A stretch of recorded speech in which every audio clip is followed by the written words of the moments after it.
Obstaja seveda veliko problemov, kjer pa nismo glavni. In verjamem, da je eno ključnih vprašanj, ki mu treba posvetiti največjo pozornost, vprašanje preprečevanja.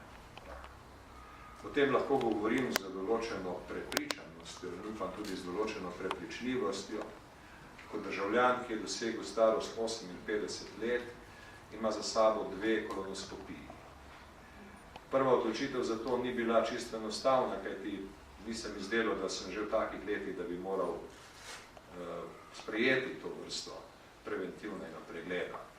In o tem sem razmišljal, o tem sem se tudi pogovarjal doma in tudi z ljudmi moje starosti. Ampak seveda, ko se ta prvi korak naredi, ko se naredi prvi korak k neki novi preventivni preiskavi, seveda je narejen pomemben korak naprej. Druga kolonoskopija ni bila več tako, kako bi, filozofsko zanimiva, čeprav je bila seveda kot vsaka kolonoskopija zanimiva na druge načine. Moram povedati, in to vam pripovedujem zaradi tega, da veste, da resnično verjamem v preventivo. Resnično verjamem, da imamo v Sloveniji še veliko premalo razvito zavest o pomembnosti preventive. Če primerjamo našo družbo z nekaterimi razvitejšimi zahodnimi družbami, bomo videli, da se v tistih razvitejših družbah prav o preventivnih dejavnostih, o zelo konkretnih preventivnih dejavnostih veliko več razpravlja, da se o teh vprašanjih veliko več piše, da je to veliko bolj osrednje vprašanje v družbenem razpravljanju nasploh.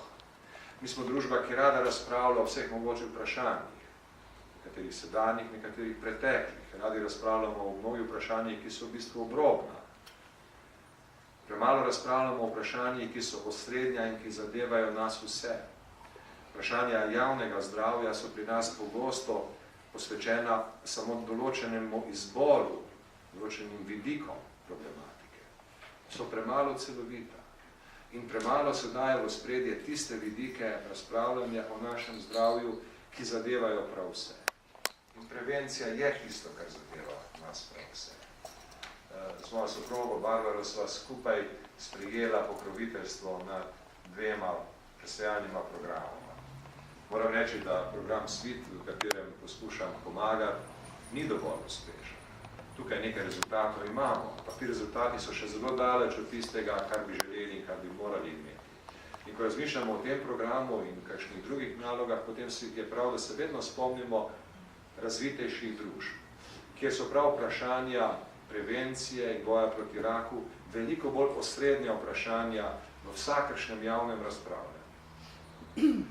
Zaradi tega bi rad današnjo priložnost izkoristil, da pozovem prisotne novinarje, prisotne predstavnike medijev in da pozovem tudi tiste, ki danes niso prišli, pa bi bilo prav, da pridejo, da se tem vprašanjem bolj posvetijo in da se vprašanja preventive v skupnem, tem celovitem programu prizadevanj za boj proti raku, da se vprašanjem preventive da osrednja pozornost.